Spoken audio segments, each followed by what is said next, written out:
Hola, yo soy Tania y este es tu podcast Pulso Científico. Yo soy Brandon y estaremos compartiendo conocimientos científicos de salud, debatimos ideas y aprendemos juntos. Yo soy Steffi y aquí la curiosidad se transforma en conocimiento. Yo soy Javier y este es un podcast del Doctorado en Investigación Multidisciplinaria en Salud y la Universidad de Guadalajara. Las opiniones y comentarios expresados en este episodio son responsabilidad exclusiva de quienes los emiten. El Centro Visitado de Tonalá y la Universidad de Guadalajara no comparten necesariamente dichas opiniones, ni se hace responsable de ellas. Hola, ¿qué tal? Muy buenos días, tardes a todos y todos los que nos escuchan. Bienvenidos a un episodio más de esto que es Pulso Científico, un espacio del doctorado en investigación multidisciplinaria en salud de la Universidad de Guadalajara, donde conectamos la ciencia con la vida cotidiana y también con las grandes preguntas que nos hacemos sobre la salud. Yo soy Brandon Morales y el día de hoy estoy con... Hola, ¿qué tal? Buenos días, buenas tardes a todos y todas. Yo soy Steffi López y bueno, el día de hoy tenemos un tema bastante íntimo y cotidiano, pero que al mismo tiempo es muy científico. Hablamos de la leche materna. Y el título de este episodio pues lo dice todo, ¿no? Vamos a hablar de la leche materna bajo el microscopio, ¿no? Vamos a mirarla desde dos ángulos, como un alimento vivo, lleno de nutrientes y componentes que cambian con todo el tiempo, y por otro, como un material biológico que es pues sumamente fascinante, ¿no? Que se estudia incluso a nivel de laboratorio con células que pueden tener implicaciones, incluso hablando de medicina generativa. Ok, y bueno, para hablar de este tema tenemos a una invitada que vive estos dos mundos, ¿no? El del laboratorio y el de las familias. Nos acompaña la maestra Tania Estefanía Orozco Solares, licenciada en Químico Farmacobiólogo por la Universidad de Guadalajara, actualmente estudiante del doctorado en Investigación Multidisciplinaria en Salud. Tiene casi 7 años de experiencia trabajando con bancos de células madre mesenquimales en el contexto de terapias avanzadas y medicina regenerativa. Además, es asesora de lactancia certificada y especialista en destete respetuoso.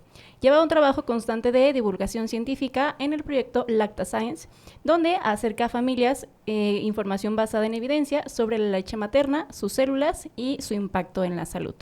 Tania, muchas gracias por estar aquí con nosotros en Pulso Científico. De verdad, pues es un gusto tenerte aquí con nosotros. Muchas gracias a ustedes por invitarme. La verdad es que es un placer estar con ustedes y hablar de un tema pues tan cotidiano y tan importante. Ok, Tania, y bueno, ya hablamos un poquito de tu trayectoria, pero bueno, siempre es importante que nos compartan de sus propias palabras, ¿no? ¿Cómo es que iniciaste en este mundo de las células mesenquimales, sobre todo la leche materna, y pues qué es lo que te trajo hasta acá? Fíjate, el camino que he recorrido ha sido pues con sus altas y sus bajas. Yo todo el tiempo pues he estado en la parte científica desde la preparatoria, inclusive tengo bueno, es un grado técnico en químico, en control de calidad, etcétera. Después de eso decidí hacer la licenciatura en químico farmacobiólogo y la vida me llevó a empezar a trabajar, mi vida laboral se empezó a desarrollar justamente en formulaciones farmacéuticas, pero luego de ello llegué justamente a laboratorios de cultivo de células mesenquimales. Eso me posicionó justamente durante muchos años, durante aproximadamente 7 años, a estar liderando laboratorios de cultivo celular con otro tipo de fuentes de obtención, no leche materna, ¿no? Estábamos trabajando con tejido endometrial, con placenta, etcétera. En el año 2021, yo tengo la fortuna de convertirme en mamá y justamente me topé con todo el tema de lactancia materna, ¿no? Yo todo el tiempo fui una persona que obsesivamente se capacita en todo, ¿no? Realmente tengo una personalidad muy, muy de esta manera, entonces pues yo me capacité en todo, menos en lactancia, porque yo pensé que, tomé inclusive cursos de alimentación complementaria antes de que la niña naciera, fíjate. Entonces, el tema de lactancia, la verdad es que lo dejé muy de lado. Yo pensé que nada más era pegarte a bebé y listo. Y, oh sorpresa, me topé con pared cuando llegó mi lactancia. Me topé con temas de dolor al amamantar, baja producción, todo un sinfín de aspectos. Entonces, pues, trasladándolo un poquito al tema laboratorial, al tema científico, en algún punto nos dimos cuenta de que la leche materna también tenía células del tipo mesenquimal que estábamos estudiando y digamos que pues yo ligué dos mundos, ¿sabes? En ese momento me certifiqué como asesora de lactancia para ayudar con el tema de difusión científica justamente para que ninguna mamá estuviera pasando lo que yo sufrí en ese momento, ¿sabes? Okay. Porque la verdad es que todos los problemas de la lactancia o más del 90% de las problemáticas que hay de lactancia se pueden resolver con información, pero no hay mucho de eso, lo que hay es muchísimos mitos, ¿sabes? Entonces pues nada, en algún punto pude ligar esos dos mundos métodos. Descubrí el doctorado aquí en la universidad que estamos actualmente cursando y con ayuda de mi director justamente pues hicimos una sinergia para empezar a desarrollar un protocolo de investigación con eso, que justamente es lo que estamos haciendo hoy en día con el doctorado.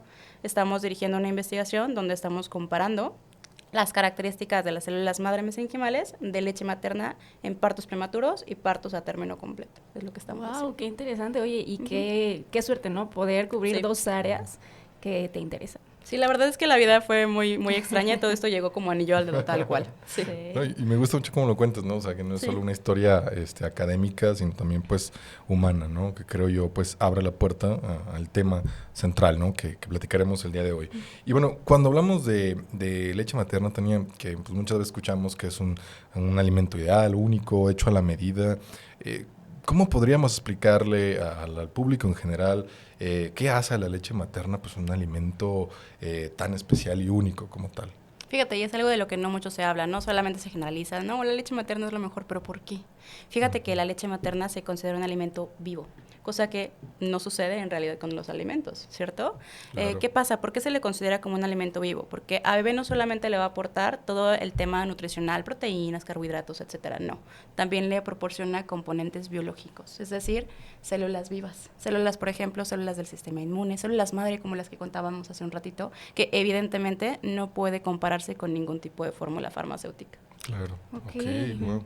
Bueno, y ahorita mencionas lo del aporte nutricional, ¿no? Que no nada más es que tiene proteínas, carbohidratos y grasas. ¿Nos podrías decir exactamente qué aporta la leche materna en términos de nutrientes? Es decir, en estos micro y macronutrimentos, y qué nos encontramos de la misma forma en otro alimento.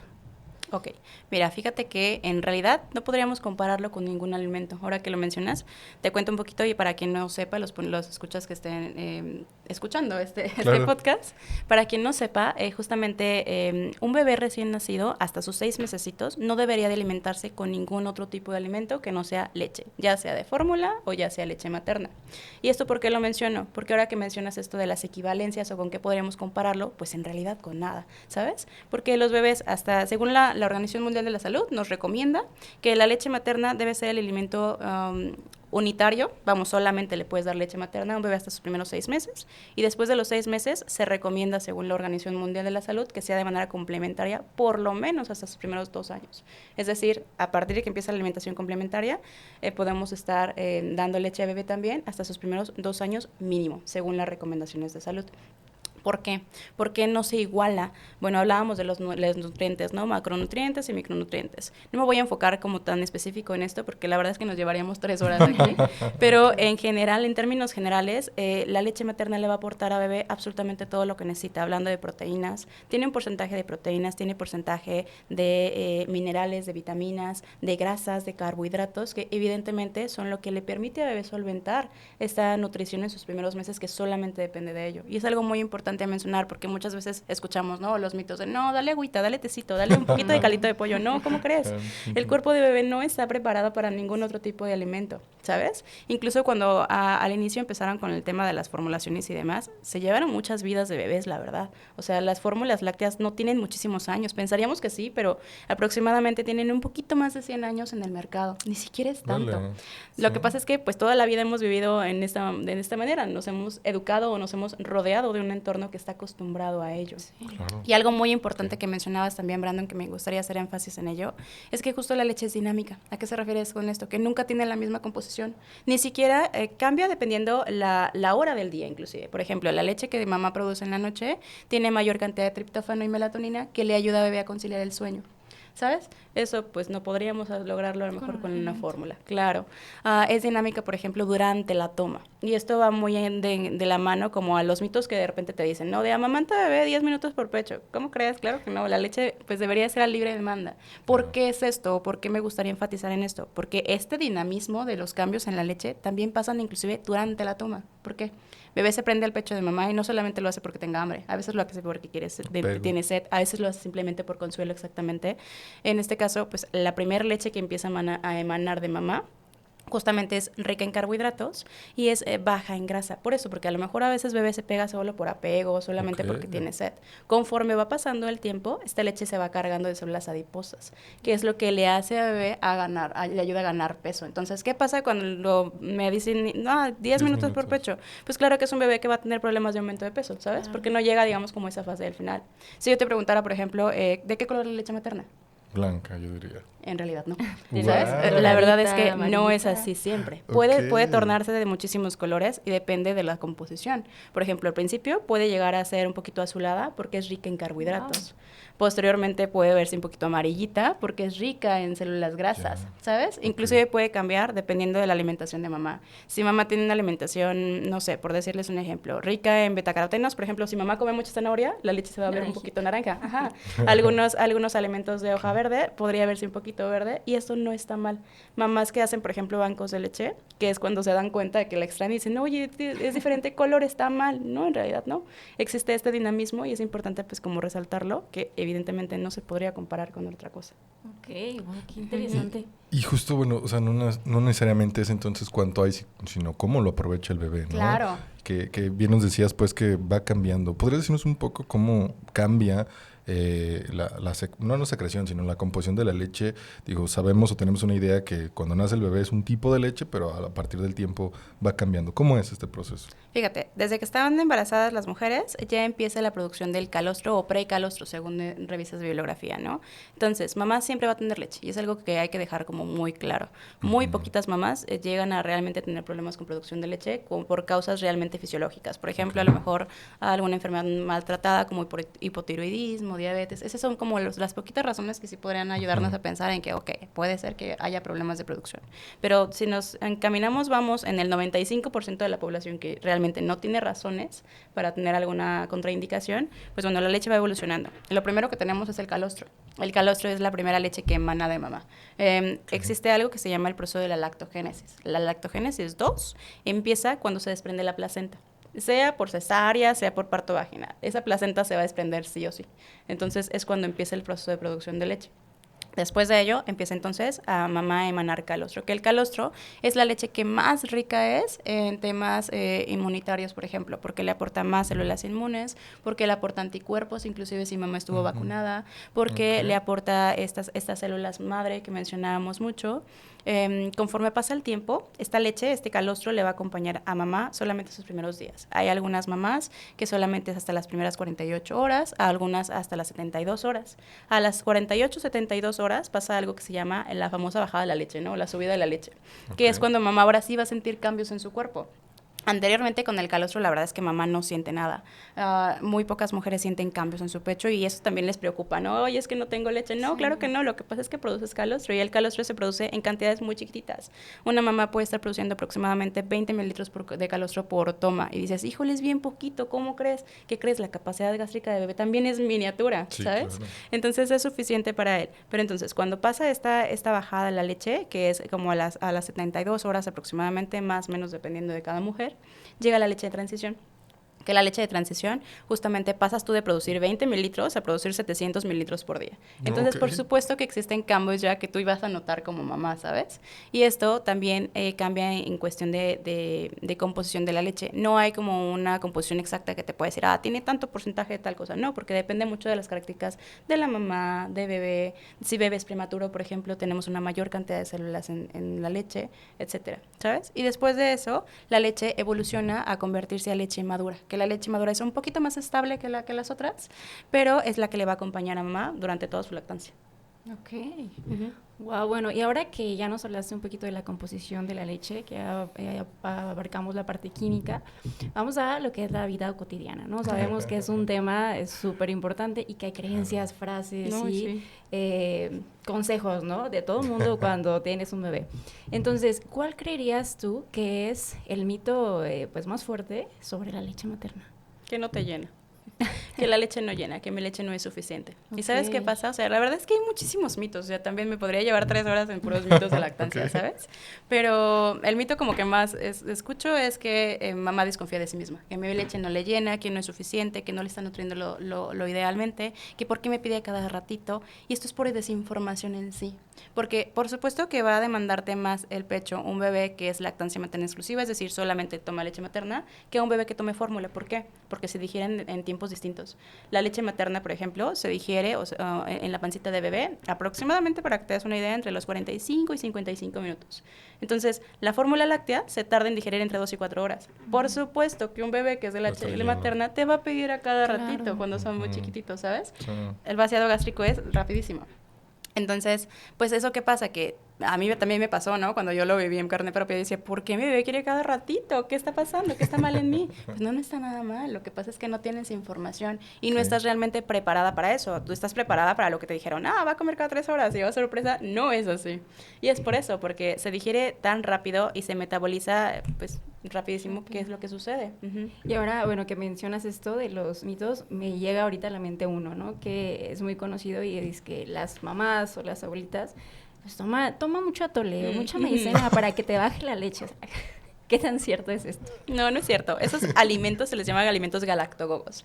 Hay alimentos y hay medicamentos, supuestamente, ¿ok? Supuestamente, porque la verdad es que hablando de alimentos, no hay evidencia científica de ninguno. Que la levadura de cerveza, que el atole de avena, que bla, bla, bla, no es cierto. Si tu mamá, tu abuelita te llega a ofrecer eso para que aumente tu producción, recíbelo con mucho amor, pero con muy pocas expectativas, porque no, la producción de leche está completamente relacionada con la estimulación que se le dé al pecho. Es decir, que tú te estés prendiendo bebé a libre demanda. A eso se refiere. Que se tenga, claro, ¿no? que tengamos una buena técnica de agarre, que no haya dolor, que sí le ofrezcas el pecho de bebé cada vez que lo demanda, porque tu cuerpo funciona justamente a libre demanda. Entonces, si mamá posterga las tomas, evidentemente a la larga, claro que tu producción va a bajar, ¿sabes? Pero pues son mitos en realidad. Hablando de alimentos, te digo, no existe evidencia de absolutamente ninguno. Hay que revisar lo que quieras que te vayas a querer tomar, que sí sea compatible con la lactancia, porque, por ejemplo, mito a mí me parece muy peligroso con el tema de la cerveza, que me dicen que la levadura de la cerveza, híjole, ¿qué crees? La cerveza tiene alcohol y es de las pocas sustancias que sí pasa la leche materna. No creo que ninguna mami quiera ofrecerle alcohol a bebé, pero a veces lo haces como por desesperación. No es así.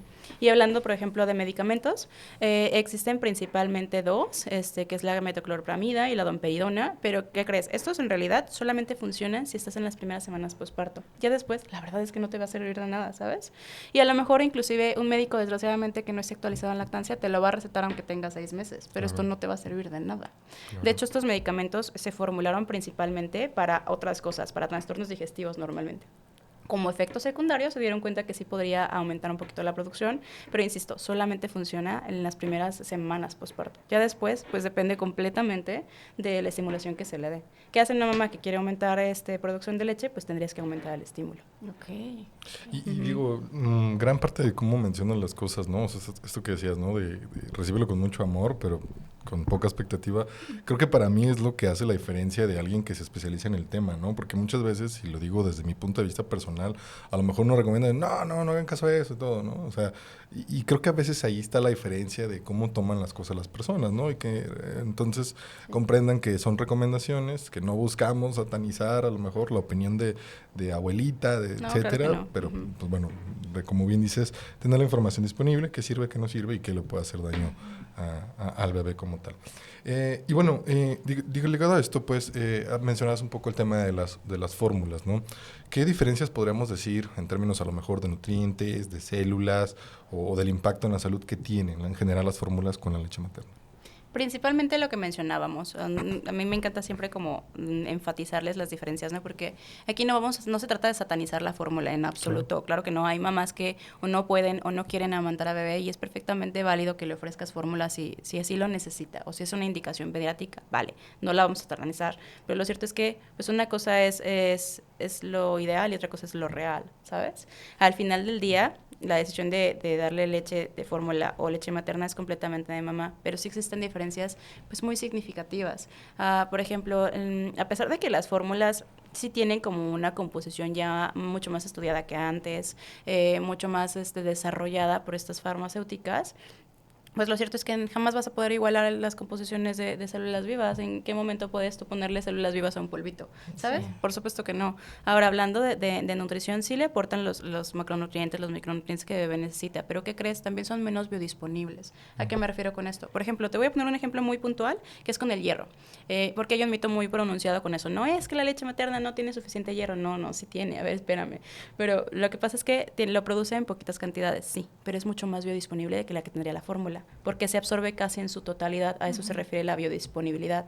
Y una fórmula pues no va a tener una absorción del 100% del hierro, ¿sabes? Cuando hay deficiencias de hierro, que no, ya sé que no tiene como tanto que ver con lactancia, pero más o menos sí. Cuando hay deficiencias de hierro, sobre todo se dan en bebés que tienen un corte prematuro del cordón umbilical. En quirófano, si el médico estaba corriendo y se cortó el cordón umbilical rapidísimo, pues ¿qué crees? No dejas que la sangre que existía en esa placenta pase por el cordón umbilical, y es cuando sí podemos llegar a tener deficiencias de hierro, no por la leche materna, Sí, ¿sabes? pensamiento tardío. Entonces, pues es importante como aclarar todo esto. Insisto, no se trata de satanizar la fórmula, es súper válida si tú la quieres ofrecer, si quieres ser lactancia mixta, lactancia exclusiva, es tu decisión propia. Pero hay que tomar estas decisiones desde la información, ¿sabes? No desde los miedos, no desde los mitos. Okay. Bueno, ya hablamos de composición corporal, composición de la leche, Sí. composición de micros, macros y aparte de mitos, ¿no? Pero ahora vamos como al área de laboratorio, que es donde te desempeñas por bastante rato, ¿no? Sí. ¿Qué nos revela el microscopio sobre las células de la leche materna? Ya nos hablabas que tiene células mesenquimales, pero pues aparte, ¿qué es lo que nos pudieras platicar sobre estas células? Fíjate, si tú ves una muestra al microscopio, como con este mito que me dice que mi leche se seca al año y que mi leche ya no nutre al año, si tú ves leche al microscopio, inclusive me ha tocado procesar muestras de 2 años, 3 años de lactancia, y las ves en el microscopio, hay videitos también en mis redes, vemos células adiposas, vemos células, sobre todo macrófagos, que me he encontrado yo, me he encontrado linfocitos, todo lo que es el tema del sistema inmune, ahí están presentes. Yo me estoy enfocando en la investigación que estoy haciendo en células troncales o células mesenquimales. ¿Por qué? Porque este tipo de células están también siendo estudiadas para medicina regenerativa, como bien lo mencionaba Brandon hace un ratito. ¿Por qué? Porque este tipo de células han demostrado tener características angiogénicas que nos ayuda como a la formación de vasos sanguíneos. A la maduración tisular de bebé también se ha reportado en este caso, y también nos ayuda como con temas inmunomoduladores. ¿Qué significa? Que cuando llegan a un hospedero, censan el ambiente. Okay. Entonces, ya sea que pueda ayudarte a reducir la inflamación, por ejemplo, ¿sabes? Hablando como en este punto como muy crítico. Evidentemente, todo lo que te menciono acerca de mesenquimales en específico sigue en investigación, ¿vale? Y es algo que hay que dejar como muy claro. La ciencia que yo estoy haciendo, por ejemplo, es ciencia básica, que estamos pues básicamente cultivando en el laboratorio, para posteriormente a lo mejor sí llegar a realizar algún protocolo preclínico en animalitos, etcétera, pero pues estamos hablando como de lo que existe y ya. Okay. Oye, por ejemplo, tocando el tema de las células mesenquimales, un poco para dar a entender a la audiencia qué son en realidad estas células y por qué es tan sorprendente pues encontrarlas en la leche materna. Mira, las células madre en general hay de muchos tipos. Podemos encontrar células madre de origen embrionario y de origen adulto, para resumírtelo como muy sencillo, muy rápido, ¿no? Las embrionarias, como su nombre lo dicen, las obtenemos de embriones como tal, que estas pues se obtienen, digamos, como en la primera etapa del desarrollo, pero pues no estamos hablando de esas. Y luego están las adultas, que en las adultas puedes encontrar hematopoyéticas y puedes encontrar mesenquimales. Las hematopoyéticas hoy en día están siendo estudiadas para desórdenes de la línea roja. Todo lo que tiene que ver con problemas de sangre, pues ahí es donde se están enfocando. Y las mesenquimales, desde los años 70 fue que se descubrieron. Si te fijas, realmente no es tanto tiempo. De 1970 para acá, no es tanto tiempo. Entonces, pues a partir de que se descubrieron, nos dimos cuenta, se dieron cuenta, que estas células tenían esta característica fibroblastoide. De hecho, los confundieron con fibroblastos al inicio. Pero ya luego se dieron cuenta de que tenían todas estas características que te menciono. ¿Qué necesito yo para clasificar una célula como troncal? Una, que se pueda diferenciar, es decir, es la célula mamá, básicamente. Es la célula que me va a derivar a toda la estirpe celular, ¿vale? Eso clasifica como la célula troncal en sí, que es como el término científico, ¿no? De célula madre, célula troncal. Entonces, para que ya tenga característica de célula troncal, estas células también tienen que tener una característica de ser altamente proliferativas, es decir, pues tienen esa capacidad de replicarse a gran medida, ¿vale? Y en otro de los casos, pues no está diferenciada, es decir, pues tiene esta capacidad de ser el origen, vamos. Ok, y bueno, mencionas que es un tema bastante nuevo, Sí. ¿sale? Que apenas está trabajando. ¿Cuáles han sido tus retos, no? En el área del laboratorio. ¿Qué técnicas se utilizan para trabajar con, pues, células que son tan vivas, ¿no? Y que a lo mejor son tan cambiantes todo el tiempo.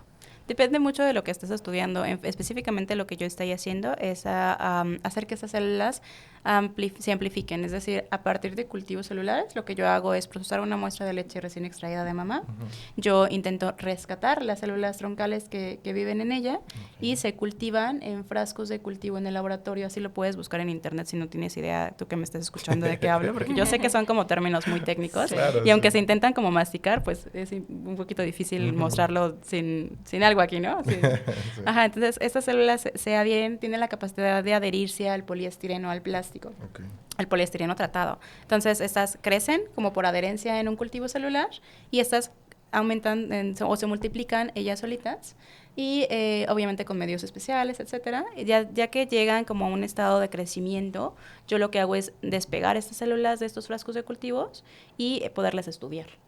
Y estudiamos, por ejemplo, cómo se comportan o si se pueden diferenciar in vitro a 3 linajes. Principalmente yo lo estoy haciendo a condrocitos, osteoblastos y adipocitos. Es decir, estas células tendrían que diferenciarse a este tipo de estirpes celulares, porque hablando de mesenquimales de leche materna hay muy poca información. La verdad es que sí hay mucha información acerca de mesenquimales de otras fuentes, pero aquí lo que estamos nosotros queriendo estudiar es justamente el comportamiento que estas tienen, porque aunque una célula sea mesenquimal y se pueda obtener a lo mejor de placenta, a lo mejor tejido endometrial, de pulpa dental, se comportan completamente diferentes. Claro. Hay algunas terapias que hoy están en desarrollo, insisto, están en desarrollo porque es importante que lo sepan, que solamente siguen investigación, pero que, por ejemplo, las que son de médula ósea se están utilizando para desórdenes o para investigaciones en temas cardiopáticos, porque se diferencian más fácil a estos linajes, ¿sabes? Entonces, a lo que voy es que cada tipo de fuente de obtención se diferencia o tiene características muy diferentes en su fenotipo, es decir, digamos que es como su huella digital. Ok. Wow, qué interesante. Así que sí. Qué interesante. Y bueno, digo, dejando a un lado esta parte celular y pasando a lo mejor al interés de la salud, ¿qué beneficios tiene de manera general la leche materna sobre el bebé? La leche materna sobre bebé protege. La leche materna le protege a bebé con todo el tema inmunológico. Tú sabes que cuando un bebé nace, pues no es como que tenga el sistema inmunológico que tienes tú o que tengo yo, que ya estuvimos expuestos a muchas enfermedades, ¿no? Pues estas células del sistema inmune le ayudan a bebé a protegerse. También le ayudan con el tema de microbiota, por ejemplo. Le ayudan a bebé a tener muchos menos... Fíjate, hay reportes en general, de manera mundial, en que un bebé, si tú comparas un bebé amamantado con un bebé de fórmula, en realidad los bebés de leche materna tienen una menor incidencia a enfermedades de tipo gástrica, de tipo cardiológica, de tipo neuropática incluso. Entonces, y esto es justamente por todos los componentes que se tienen, ¿sabes? Wow. Ajá. Bueno, ya nos hablaste de bebé, pero hay algo importante. Pues la mamá. Ajá. Sí. Sí. ¿Cuáles son los beneficios para ella? Sí. Y que a veces se olvida, ¿no? Porque dices, acomode lugar, tú tienes que alimentar al bebé. O sea, duela, lo que pase, Ay, tienes no. que alimentarlo. Entonces, ¿cuáles son los beneficios para las mamás? Y aquí también quiero aclarar como algo muy puntual, ¿no? Que esto ya va como más en la parte humana. Lactancia que no quiera hacer, no debe ser. O sea, Sí. no te voy a mentir. La leche, claro, es lo mejor para el bebé, es lo mejor para la salud de tu chiquito y lo que tú quieras. Pero también es un reto para mamá. O sea, la verdad es que es algo que hay que dejar muy claro. Amamantar a un bebé a libre demanda es algo que va a consumir mucho tiempo de ti, y al principio, desgraciadamente, pues la mamá no tiene información, así que a la mayoría les duele, ojo, es común, no es normal, pero desgraciadamente por información esto pasa, ¿no? Entonces, no te tienes que aguantar que te duela, no tienes que aguantar, claro que no. Esto como para dejarlo en el inter, ¿no? Tú puedes amamantar o no a bebé, es tu decisión. Pero hablando acerca de beneficios, digamos, para la salud de mamá, sí existe. Lo cierto es que, por ejemplo, una mamá que amamanta se recupera mucho más rápido que una mamá que no amamanta. Oye, Tania, ¿por qué? Principalmente, y no me voy a como enfocar tanto en esto, pero principalmente vemos 2 hormonas en la lactancia, la prolactina y la oxitocina. La prolactina me ayuda a la producción de leche y la oxitocina a que esta leche se eyecte. Pero ¿qué crees? La oxitocina también te ayuda con las contracciones uterinas en el posparto inmediato. Quiere decir que cuando estás amamantando bebé en tu posparto inmediato, es decir, desde que nace, vas a empezar a sentir como una especie de coliquitos cuando estás amamantando bebé. Eso no es más que la oxitocina ayudándote a contraer de nuevo. Okay. Ajá. Entonces, la recuperación posparto es mucho más acelerada en una mamá que amamanta que una que no. Ahora, también hay algo que mencionar acerca de la pérdida de peso, por ejemplo. Es lo que te iba a mencionar ahorita. Sí. Una mamá que amamanta se sabe que puede estar gastando aproximadamente entre 500 y 800 kilocalorías adicionales por día. Entonces, sí es muy común que mamá tenga una pérdida acelerada postparto si amamanta, ¿vale? Y esto tampoco es regla, ¿eh? Okay, hay que dejarlo muy claro porque también hay muchas mamás que me dicen, no, es que yo estoy aumentando de peso.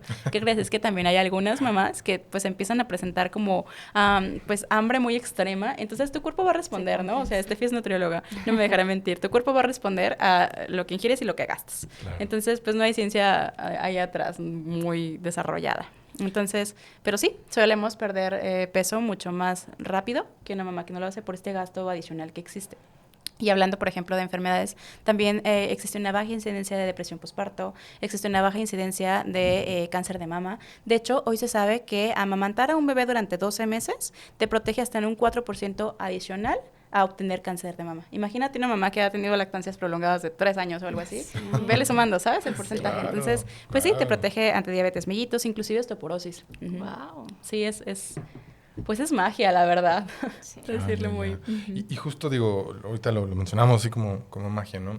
Y hay un tema muy importante que tocas y que justamente pues tú tratas siempre, ¿no? En Lacta Science, que es la calidad de la información. Porque es importante entender que o revisar que esta información provenga pues desde la ciencia, ¿no? Y no solo de la tradición generacional o de lo que necesariamente circula en redes sociales. Me refiero más que nada a cuáles han sido los retos que te has enfrentado sobre este tema. Justo que mamá quiere solventar a lo mejor opiniones que no son de ella, ¿sabes? O sea, muchas veces tú tienes un bebé y a lo mejor no es por una mala intención, pero todo el mundo opina al respecto y todo el mundo tiene una opinión en tema de lactancia, todo el mundo. A veces, desgraciadamente, no es información fidedigna. A lo mejor a veces es justamente lo que mencionas, ¿no? Un mito que pasa de generación en generación, de no, es que nuestra familia no tiene leche o nuestra leche es mala. Ese tipo de cosas. Se escucha mucho pues, eso. Pues claro, o sea, hay un montón de mitos, ¿no? Inclusive hay personal de salud que ni siquiera está capacitado al respecto. Por eso es algo que me gusta puntualizarlo mucho. Mira, fíjate, me tocó un caso muy en específico de una amiga mía que es muy cercana a mí, tuvo dengue del tipo hemorrágico. Y en ese entonces tenía un bebé que tenía 1 añito y estaba lactando a su bebé. El internista le dijo que tenía que destetar a su bebé porque si no le iba a pasar el virus. Es un virus que se transmite a través de la picadura de un mosquito, ¿sabes? Y es una indicación que le dio un internista, sin decir nombre, sin decir dónde. Entonces, pues claro que dices, híjole, o sea, claro que tú le vas a creer a tu especialista, ¿sabes? Y eso pasa mucho, sobre todo en las recomendaciones de, no, dale 3 horas o si no lo estás mal acostumbrando. ¿Cómo crees? Lo que estás haciendo es dejar a tu bebé pasar hambre, claro que no. Entonces, ¿por qué es importante que existan, por ejemplo, estos espacios como aquí el día de hoy, que existen estas páginas de difusión respaldadas, para que mamá no caiga en esta desinformación, que la decisión que tú tomes, sea la que sea, venga desde la información real, no de la información que viene de los miedos, que viene de los mitos, que viene de un sinfín de situaciones. De por sí, tener un bebé es algo que te cambia la vida. Ahora, tener todavía esta carga mental de los mitos, de los miedos, de que sí es suficiente, de que sí no es suficiente, claro, pues hay que ver tal cual. O sea, porque si tú realmente estás teniendo problemas de producción, estás teniendo problemas de que tu bebé no aumenta de peso y demás, pues otra cosa es. Pero hay que ver lo real y no nada más lo que estamos pensando, ¿vale? Okay. Que es algo que siempre me dicen, no, es que yo pienso que mi bebé no nutre, mi leche no nutre. Y ya vemos a un bebé así regordito que está aumentando mucho más que el promedio inclusive. Sí, y es mamá la que está pensando, ¿no? Claro, y es mamá la que está pensando que pues está mal y en realidad no es así, ¿sabes? Sí. Pero sí. Bueno, un tema bastante importante, la verdad es que se toca poco y bueno, cuando se habla bastante de mitos, ¿no? Sí. Entonces es salud del bebé, salud de mamá, nutrientes, células. Ya para terminar, para concluir con este episodio, Tania, ¿nos pudieras platicar o más bien dar algún consejo sobre la lactancia materna aquí a nuestra audiencia? Mira, si tú como mamá me estás escuchando, si tú como persona embarazada me estás escuchando, te diría que busques información desde antes de que llegue a bebé. Que busques información, que te prepares, ya sea que buscas apoyo de alguna historia de lactancia, la que tú quieras, que te respaldes de que tus especialistas también, tus pediatras, etcétera, saben de lactancia. Porque esto es algo que muchas veces se piensa que, listo, ya quedó. Y pues no, o sea, en una carrera tal cual, no me dejarás mentir, Brandon, ¿cuánto tiempo de capacitación te dieron en lactancia materna? Cuando Cero. ¿Sabes? Entonces, es importante que los especialistas que se dedican a esto, pues tengan esta formación. Entonces, tú como mamá, Asegúrate de eso, porque no tienes que saberlo todo, simplemente necesitas estar acompañada y tener el apoyo adecuado para que tengas esta información. Y insisto, si en algún punto tú ves que la lactancia te sobrepasa, pues evalúa, porque ser mamá o darle beneficios al bebé no solamente viene de la leche materna, viene del apoyo, viene del amor, viene del acompañamiento con bebé. Exacto. Así que pues eso es como la aportación final que me gustaría dar, ¿no? Si es una lactancia deseada, adelante. Si no lo es, no pasa nada, infórmate, evalúa la situación, porque pues ser mamá también es algo que es parte de ti. No, y se tiene que disfrutar, o sea. Claro. Sí, no. Así es. Sufrirlo está medio complicado. Sí, no. Qué bonito, ¿no? Y quizás para cerrar el círculo, digo, desde tu mirada ya ahora como científica, como divulgadora, ¿qué creerías tú que debería de cambiar en la mirada pública o en la conversación pública respecto a la leche materna? Me refiero a que digas, si sucede esto, ¿ha valido totalmente la pena todo el esfuerzo que se ha hecho? Fíjate, el impacto que se ha estado teniendo en los últimos años en redes sociales, sobre todo de personas como yo que hacen difusión al respecto, creo que sí va como en beneficio. Al final del día, hoy en día hay muchas más mamás interesadas que dicen, oye, algo está pasando. Uh-huh. Oye, a lo mejor vi un video en redes sociales que me dice que no me tiene que doler. Ok, yo pensé que sí. A ver, okay. ¿Sabes? Entonces, creo que el impacto pues va de la mano a ello. O sea, y es algo que en general, en términos de salud pública, deberíamos enfocarnos a ello para que pues no exista desinformación como tal. Ya. Okay. Bueno, ya para irnos, Tania, creo que no es un simple alimento, es un superalimento, yo lo consideraría, ¿no? Claro. Y pues bueno, muchísimas gracias por acompañarnos, muchísimas gracias por estar aquí. Creo que ya es la segunda vez que tenemos aquí en el Pulso, ¿verdad? Creo que el primero nos había hablado de células mesenquimales y bueno, ahora ya cumplimos con los dos temas. Esperemos que no sea la única vez. No, hombre, muchas gracias. Para mí la verdad es que es un placer estar con ustedes y pues este tema la verdad es que, como pueden ver, me apasiona mucho, así que pues cualquier cosa pues estoy al pendiente. Muchísimas gracias. Pues muchas gracias, Tania, por estar aquí con nosotros y como bien dice Steffi, esperemos no sea la última vez que te tenemos por acá. Y bueno, también agradecer a todas y todos los que nos escuchan. Este es el último episodio de esta cuarta temporada de Pulso Científico. Y bueno, nos vamos de vacaciones a disfrutar Navidad. Feliz Navidad, feliz Año Nuevo.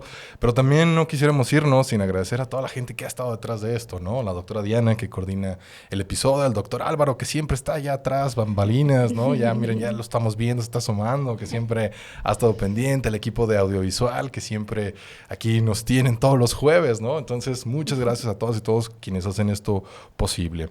Yo soy Brandon Morales. Yo soy Steffi López y bueno, si les gustó, compártelo y nos vemos en el siguiente episodio. Hasta la próxima. Muchas gracias a todas y todos por escucharnos. Si te gustó, compártelo. Te esperamos en el próximo episodio. Esto fue Pulso Científico.